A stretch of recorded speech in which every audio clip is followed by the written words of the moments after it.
Hello friends, I have started a series for UGC NET exam in December 2025 for the political science subject. This series is very beneficial for those students who can't afford paid courses because in this series I will complete the whole syllabus of political science unit by unit wise and topic by topic wise. So please like, share and subscribe my channel so that you can get further videos on time. For completing this series, it will take 3 to 4 months and then we will practice previous year questions also.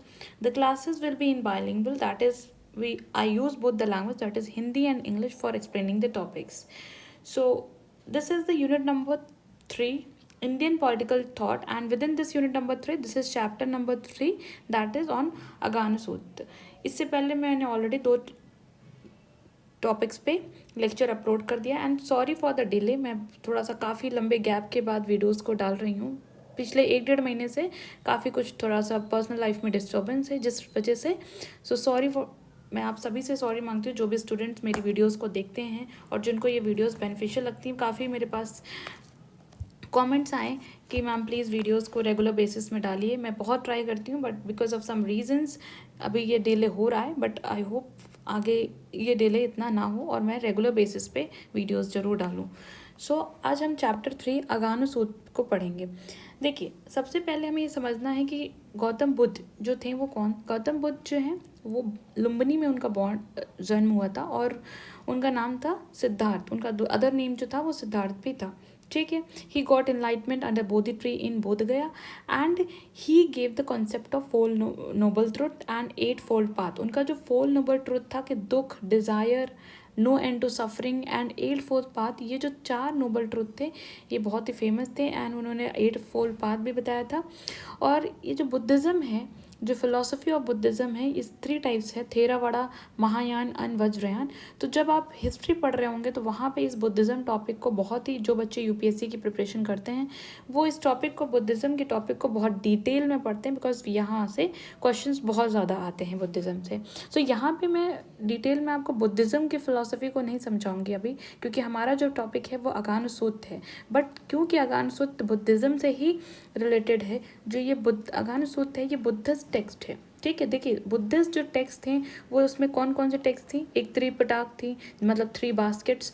जातक tales थी, उनकी कहानी, उनके बारे में बहुत सारी different जातक टेल्स बोली जाती थी. निकाय थे. निकाय मतलब जो बुद्धिस्ट स्क्रिप्चर्स होते हैं उनका कलेक्शन, उसका ग्रुप. तो उसी निकाय में से जो था सूत पिटक एक था. और सूत पिटक जो टेक्स्ट थी उस टेक्स्ट के अंदर जो है, मतलब सूत पिटक मतलब क्या होता है कि बुद्ध और उनके जो क्लोज डिसाइपल्स थे उनकी जो टीचिंग्स थी वो सारी टीचिंग्स, वो सारी लेसन्स, वो डिस्कोर्सेस, वो सब सूत पिटक में लिखे गए थे. और सूत पिटक में के अंदर बहुत सारे और निकाय थे, मतलब टेक्स्ट थी, टेक्स्ट बुक्स के निकाय मतलब टेक्स्ट बुक्स थी. तो जो उसी में से दीघ निकाय जो था, मतलब उसके सब पार्ट जो था वो दीघ निकाय था और दीघ निकाय का ही पार्ट था अगानु सूत्र. तो काफ़ी लंबा डिस्क्रिप्शन मैंने दे दिया. सिंपल से आपको समझना ये है कि बुद्धिस्ट जो टेक्स्ट थी उसमें निकाय थे, उनको हम निकाय भी बोलते थे. और जिसमें कि जो बुद्ध और उनके जो डिसाइपल्स थे उनकी टीचिंग्स लिखी होती थी, उन्होंने क्या सिखाया था वो सब उस बुद्धिस्ट टेक्स्ट में लिखा होता था. तो जो अगानु सूत्र है, ठीक है, तो ये जो अगानु सूत्र है ये एक बुद्धिस्ट डिस्कोर्स है, मतलब इसमें बुद्धिज़्म से रिलेटेड जो भी टीचिंग्स हैं वो सब लिखी गई हैं. और ये अगानु सूत्र किसके अंदर आता है, ये दीघ निकाय के अंदर आता है. दीघ निकाय मतलब लॉन्ग डिस्कोर्सेस ऑफ बुद्धा, मतलब जो गौतम बुद्ध थे उनके बहुत सारे लंबे लंबे टीचिंग्स थे, उसमें से का एक पार्ट है अगानु सूत्र. और जो किस लैंग्वेज में लिखा गया, पाली कैनन में लिखा गया है. ओके, आई होप ये इतना आपको समझ में आया होगा. जितना एग्जाम के लिए सफिशिएंट है उतना मैं कर रही हूँ. बहुत ज़्यादा यहाँ से क्वेश्चंस नहीं आते, इसलिए बहुत लंबा लेक्चर ये नहीं होगा आपका. So it present mythological and philosophical account of origin of the world and human society, origin of social classes, kingship, counter social order suggested in Vedas. देखिए, जो बुद्धिज़्म फिलोसफी थी वो वेदास के कुछ जो सोशल ऑर्डर था, मतलब जो कास्ट हायरार्की थी या कह लो वर्ण, उस सिस्टम को वो लोग जो है काउंटर करते थे, उसको मानते नहीं थे. और ये बहुत सारी चीज़ें, मतलब जो बुद्धिस्ट जो टेक्स्ट हैं उसमें बहुत सारी टीचिंग दी गई हैं कि कैसे वर्ल्ड का ओरिजिन हुआ, कैसे ह्यूमन सोसाइटी का फॉर्मेशन हुआ, राजा क्या होता है, राजा के लिए प्रजा क्या होती है, सोशल क्लासेस का ओरिजिन कैसे हुआ, और ये जो सोशल ऑर्डर है मतलब डिफरेंट जो वर्णास या क्लासेस में जो सोसाइटी डिवाइड है और जो वेदास में दिया गया और उसको जस्टिफाई किया गया, उसके अगेंस्ट में बुद्धिज़्म ने क्या बोला, ये सारी टीचिंग्स जो हैं वो इन्हीं निकाय हम कह सकते हैं अगान सूत्र में दिया गया है। तो टीचिंग्स ऑफ बुद्धा ये किस पीरियड से बिलोंग करता है, 6th सेंचुरी BC से बिलोंग करता है। और ये जो अगान सूत्र है, मैंने आपको बताया ना 34 लॉन्ग सूत्स हैं, मतलब 34 सूत्स हैं, 34 जो हैं वो टीचिंग्स हैं, लॉन्ग लॉन्ग डिस्कोर्सेज हैं। तो जिसमें कि जो अगान सूत्र है वो 27th नंबर पे आता है। ये आपको इम्पॉर्टेंट है कि 27th नंबर पे अगान सूत्र टेक्स्ट आता है। अब अगान सूत्र में मेजर किस चीज़ पे एम्फोसिस किया गया है, तो सबसे पहले जो कास्ट बेस्ड हायरार्की होती है, मतलब जैसे ब्राह्मण, क्षत्रिय, वैश्य, शूद्र, तो ये जो कास्ट बेस्ड हायरार्की है जो हिंदू सोसाइटी में प्रेजेंट है और जो वैदिक फिलॉसफी में इसको बताया गया है, इस पे इसको चैलेंज किया मतलब कि अगान सूत्र में बुद्धिज़्म फिलॉसफी थी वो इसके अगेंस्ट है, वो इस चीज़ को नहीं मानती है। और साथ ही साथ अगान सूत्र में और क्या क्या दिया गया, dialogue between Buddha and 2 Hindu Brahmin sages. देखिए अगान सूत्र में बेसिकली ये डायलॉग के फॉर्म में ये बुक है जिसमें कि बुद्ध जो गौतम बुद्ध हैं वो 2 ब्राह्मण से, जो हिंदू ब्राह्मण थे ऋषि मुनि, उनसे जो है उनके बीच में कन्वर्सेशन चल रहा था। और वो कौन कौन से सेज थे, एक वशिष्ठ और भारद्वाज। ठीक, तो इन दोनों लोग के बीच ये 2 हिंदू ब्राह्मण्स और बुद्ध, इन दोनों के बीच का डायलॉग है अगान सूत्र में लिखा हुआ है। तो बुद्धा ने उन्हें उन दोनों जो हिंदू ब्राह्मण सेजेस थे उनको ये एक्सप्लेन किया कि कैसे कास्ट बेस्ड हायरार्की की वजह से जो है सोसाइटी में कुछ लोगों के साथ इनजस्टिस होता है। और उन्होंने बोला कि हमें धम्मा, देखिए बुद्धिज़्म में आर को भी डबल एम मतलब यूज़ किया जाता है, आर वर्ड नहीं यूज़ किया जाता, तो यहाँ पे धम्मा मीन धर्म। ठीक है, तो उन्होंने बोला कि कैसे हमें धर्म क्या है और धर्म पे चलना कैसे चाहिए। ये जो कास्ट बेस्ड सोसाइटी है जो वेदास में जिसे जस्टिफाई किया गया है, ये सोसाइटी में इनजस्टिस क्रिएट करती है।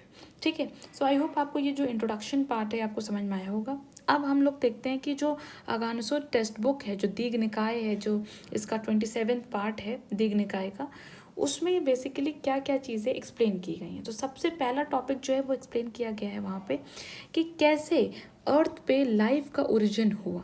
ठीक है, सबसे पहले ये चीज़ को हम लोग समझते हैं कि बुद्धिस्ट फिलॉसफी के अकॉर्डिंग या अगान सूत्र में जो लिखा गया है, सूत्र मतलब सूत्र, ठीक है, तो उसमें अर्थ पे लाइफ का ओरिजिन कैसे हुआ है। तो बुद्धा ने ये एक्सप्लेन किया कि जो लाइफ का ओरिजिन है वो कैसे एक कॉस्मिक प्रोसेस है of contraction and expansion. Contraction and expansion मतलब क्या, कि उन्होंने बोला कि जो यूनिवर्स है ये एक साइक्लिकल प्रोसेस है, और जो यूनिवर्स है ये अपीयर होती है और फिर डिसअपीयर होती है। और इसी अपीयर एंड डिसअपीयर्स को उन्होंने एक 2 टर्म भी दिए, उनको भी हम लोग समझेंगे। तो Buddha describes a cyclical view of universe where world goes through periods of evolution and dissolution. ठीक, सो ये गौतम बुद्ध ने क्या बताया, उन्होंने बोला कि ये जो अर्थ पे जो लाइफ है इसका ओरिजिन एक कॉस्मिक प्रोसेस है, जो एक ऐसी साइकिल चलती रहती है कि लोग इस वर्ल्ड में जो है लाइफ का ओरिजिन होता है, इवोल्यूशन होता है, फिर से लाइफ डिजॉल्व हो जाती है, फिर इवोल्यूशन होता है, फिर डिसोल्यूशन होता है। एक ये साइक्लिकल प्रोसेस है कॉन्ट्रैक्शन एंड एक्सपेंशन का। यूनिवर्स जो है वो अपीयर करती है, विवत कप मतलब ओपनिंग अप, ये जो 2 टर्म है इसका मतलब समझ लीजिए क्या है। विवत कप एंड संवत कप means opening up and closing down. Universe appear होती है और डिसअपीयर होती है, विवत एंड संवत। ठीक, so he said before the origin of the earth humans were living in Habasar Brahma world where they are luminous being and do not require any material to survive. So Buddha ने क्या बोला कि इस अर्थ का origin होने से पहले या अर्थ में लाइफ का ओरिजिन होने से पहले जो ये सोल है, सोल का कॉन्सेप्ट वैसे वर्ड सोल नहीं यूज़ किया, बट मैं बता रही हूँ कि जो ह्यूमंस हैं वो अलग दुनिया में रहते थे। उस दुनिया का नाम क्या बताया, अभासर ब्रह्म। ठीक है, सो वहाँ पे जो है ह्यूमंस रहते थे वो एक ल्यूमिनस बीइंग की तरह रहते थे, मतलब लाइट के फॉर्म में थे। उनका कोई मटेरियल, जैसे ये बॉडी जो है ये मटेरियल बीइंग है, तो ये बॉडी के अंदर वो लाइट या ऊर्जा या एनर्जी नहीं थी, वो एनर्जी ऐसे ही अपने आप में ल्यूमिनस बीइंग थी और वो उस दुनिया में रहती थी। फिर जब अर्थ का ओरिजिन हुआ और अर्थ में लाइफ आई, तो लाइफ जो है वही लाइट वही सोल किस फॉर्म में आ गई, ह्यूमन बॉडी की एक मटेरियल स्ट्रक्चर के अंदर, लाइक ह्यूमन बींग्स। ठीक है, सो ये कॉन्सेप्ट दिया बुद्धा ने। ठीक है, आई होप इसको और डिटेल में ज़्यादा समझने की ज़रूरत नहीं है, 2 3 4 टर्म्स है जैसे विवत कब, संवत कब, अवसर, तो ये सारी चीज़ें आप समझ लीजिए, बाकी इसमें बहुत ज़्यादा डिटेल में जाने की ज़रूरत नहीं है। अब जो मेन इंपॉर्टेंट बात आती है बुद्धा की, वो है कि सोशल ऑर्डर का ओरिजिन कैसे हुआ, या सोशल कॉन्ट्रैक्ट थ्योरी जो थी अकॉर्डिंग टू बुद्धा वो क्या थी। तो बुद्धा ने बोला, देखिए इस चीज़ को समझने की कोशिश कीजिए। बुद्धा ने बोला जब लाइफ ह्यूमन बींग्स आई अर्थ में, उसके बाद लोगों ने जो है एग्रीकल्चर किया और राइस अपीयर्ड ऑन अर्थ, तो पीपल क्या जो है वो डेली बेस, मतलब पीपल जो है वो एग्रीकल्चर या क्रॉप्स को अपने भोजन, अपने खाने के लिए जो है ग्रो करना स्टार्ट कर दिए। जब वो क्रॉप्स को ग्रो करना स्टार्ट कर दिए, मतलब एग्रीकल्चर प्रैक्टिस करना स्टार्ट कर दिए, तो धीरे धीरे क्या हुआ, सोसाइटी में जो है टाइम के साथ साथ विद टाइम डिफरेंसेस आने लग गए ह्यूमन बॉडी में। ठीक है, अब वो ह्यूमन बॉडी में डिफरेंसेस आने का मतलब क्या हुआ कि सेक्सुअल ऑर्गन्स डेवलप हुए, मेन और वीमेन दो फॉर्म, वो अलग अलग, मतलब ये ह्यूमन बींग्स डेवलप हुए, और ये ह्यूमन बींग्स जो हैं धीरे धीरे सेक्सुअल इंटरकोर्स जब स्टार्ट हुआ तो न्यू ऑफस्प्रिंग्स आए धरती पे, और वो न्यू ऑफस्प्रिंग्स के आने की वजह से फैमिली का फॉर्मेशन हुआ। फैमिली जब हुई तो लोगों को लगा कि एक उनके अंदर लस्ट, ग्रीड डेवलप हुआ कि ज़्यादा से ज़्यादा प्रॉपर्टी एकोमुलेट करना है, पर ज़्यादा से ज़्यादा हाउसेस, और मतलब बहुत सारी चीज़ें जो हैं, कह सकते हैं कि lust for everything started. People start building houses for privacy and they were feeling lazy, तो प्रॉपर्टी का भी फॉर्मेशन वैसे ही हुआ। जब फैमिली बनी, लोगों को लगा प्राइवेट प्लेस की ज़रूरत है, तो प्रॉपर्टी का फॉर्मेशन होने लग गया। अब जो लोग मेहनती थे, जिन्होंने मेहनत करके प्रॉपर्टीज़ बनाई या किया, और कुछ उसमें से ऐसे भी थे जो स्टील करते थे, चोरी करते थे, दूसरों की प्रॉपर्टी को हड़पते थे, तो यहाँ से क्या स्टार्ट हुआ, सोशल मिसकंडक्ट होना स्टार्ट हुआ, सोसाइटी में डिसऑर्डर होना स्टार्ट हुआ। तो ये जो डिसऑर्डर की वजह से, मिसकंडक्ट की वजह से इनस्टेबिलिटी हुई, मतलब सोसाइटी इनस्टेबल होने लगी, और उस सोसाइटी में स्टेबिलिटी को वापस लाने के लिए सोशल इंस्टीट्यूशन का क्रिएशन हुआ। प्रॉपर्टी और सोशल ऑर्डर को प्रोटेक्ट करने के लिए, सोशल ऑर्डर को मेंटेन करने के लिए सोशल इंस्टीट्यूशन की, या कह सकते हैं एक राजा या प्रजातंत्र की ज़रूरत पड़ी। ठीक है, सो आई होप आपको ये जो ऑर्डर है ये कैसे, क्यों ओरिजिन हुआ सोशल ऑर्डर का, जो बुद्धा ने समझाने की कोशिश की, वो समझ में आई। स्टार्टिंग उन्होंने कहाँ से किया, मतलब राइस, मतलब खाने से, भोजन, धरती में जब भोजन आया, फिर धीरे धीरे लोग आए, लोगों के बीच में मतलब डिफरेंट मेल और फीमेल का डेवलपमेंट हुआ। मेल और फीमेल जब ह्यूमन बींग्स आए तो उनके बीच में सेक्सुअल इंटरकोर्स हुआ, फैमिलीज़ बनने लग गई, फैमिलीज़ बनी तो लस्ट आया, ग्रीड आया, ज़्यादा से ज़्यादा एकोमुलेट करने के लिए प्राइवेट प्रॉपर्टीज़ की एंड डिफरेंट थिंग्स की। तो वहाँ से क्या हुआ, कुछ लोग मेहनती थे तो कुछ लोगों ने अपना बनाया, कुछ लोगों ने दूसरों को स्टील करने की कोशिश की, जिसकी वजह से सोसाइटी में मिसकंडक्ट हुआ। मिसकंडक्ट की वजह से सोसाइटी इनस्टेबल होने लगी, और उसे सोसाइटी को मेंटेन करने के लिए, सोशल ऑर्डर को मेंटेन करने के लिए, प्राइवेट प्रॉपर्टी को प्रोटेक्ट करने के लिए सोशल इंस्टीट्यूशन का क्रिएशन हुआ। सो this is the process. I hope आपको जो बुद्धा ने समझाने की कोशिश की, आई होप समझ में आया होगा। फिर जो किंग था, तो इन्होंने बोला इसीलिए किंग की ज़रूरत है। बुद्धा ने क्या बोला, राजा की क्यों ज़रूरत है, राजा उस सोशल ऑर्डर को मेंटेन करेगा। ठीक है, और किंग को क्या टाइटल दिया, द पीपल्स चॉइस और the Lord of the fields, मतलब पीपल्स चॉइस, मतलब रोज जो प्रजा है, प्रजा ने ही अपने राजा को चुना है, ताकि वो राजा उनको प्रोटेक्शन प्रोवाइड कर सके, सोशल ऑर्डर को मेंटेन कर सके। ठीक है, सो उसको जो अधिकार दिए हैं वो पीपल्स की खुद की मर्जी से हैं।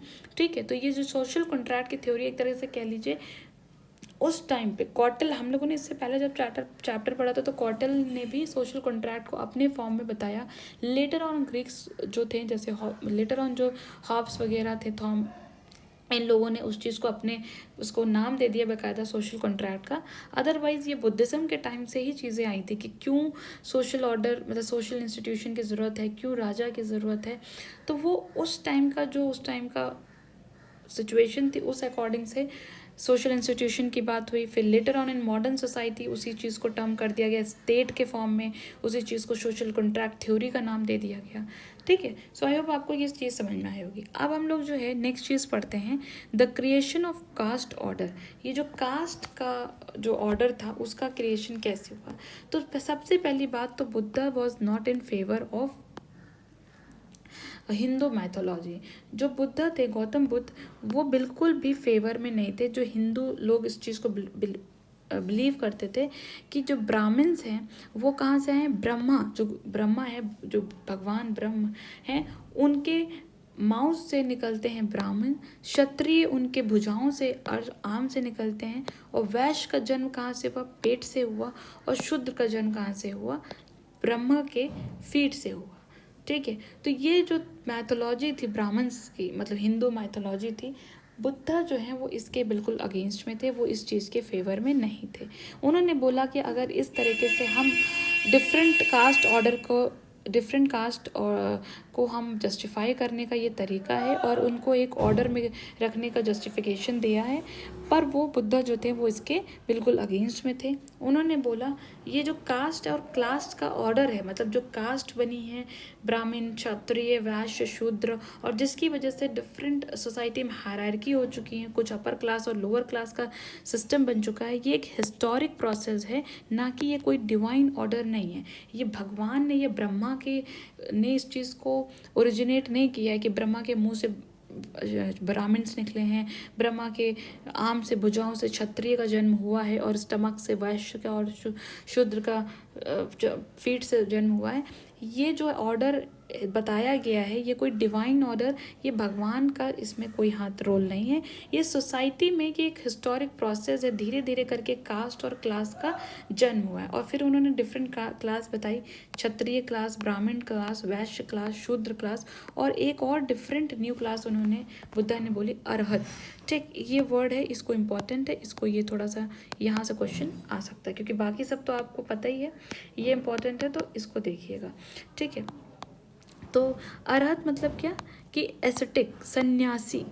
ठीक, सन्यासी मतलब जो साल्वेशन या निर्वाण की प्राप्ति के लिए बिल्कुल इन सारी क्लासेस से दूर होके एक अपनी अलग दुनिया में मेडिटेशन करके जो है सैल्वेशन को या एनलाइटमेंट को अचीव करते हैं, वो एक अपनी अलग क्लास है। उसको उन्होंने एक अलग क्लास बता दिया, जो सोसाइटी की इन 4 क्लासेस से बिल्कुल अलग क्लास। ठीक है, एसेटिक, तो ये न्यू क्लास है जो बताया था बुद्धा ने, इस चीज़ को समझिए। फिर ये तो क्लासेस के बारे में बताया और बुद्धा क्लासेस के अगेंस्ट में थे। ठीक है, इस चीज़ को आप समझिए। फिर थ्योरी ऑफ किंगशिप क्या है, ये इसको समझिए। तो थ्योरीज ऑफ किंगशिप मतलब बुद्धा के अकॉर्डिंग जो है अगानसो टेक्स्ट में किंग के लिए क्या बताया गया।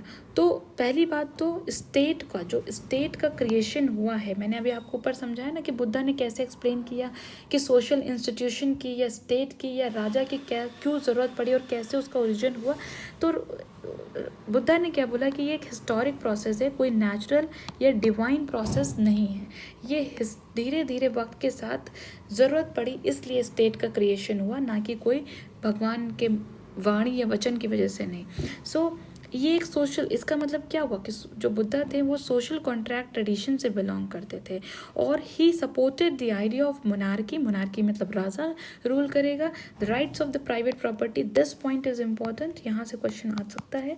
ठीक है, तो Buddha was in favour of private property को भी सपोर्ट करते थे, उनके अधिकार को, फैमिली को सपोर्ट करते थे, and under the states regulatory and punitive authority. Means वो ये कहते थे कि प्राइवेट प्रॉपर्टी एंड फैमिली का अधिकार है लोगों के पास, बट स्टेट का रेगुलेशन होना ज़रूरी है, कुछ पर्टिकुलर पुनेटिव अथॉरिटी होनी चाहिए, रूल्स एंड रेगुलेशंस होनी चाहिए, और वो एक मोनार्की को सपोर्ट करते थे, मीन्स किंग को सपोर्ट करते थे, राजा को सपोर्ट करते थे। कहते थे राजा जो है वो प्रजा पे रूल करेगा ताकि सभी के कॉमन गुड के लिए, सभी के भलाई के लिए।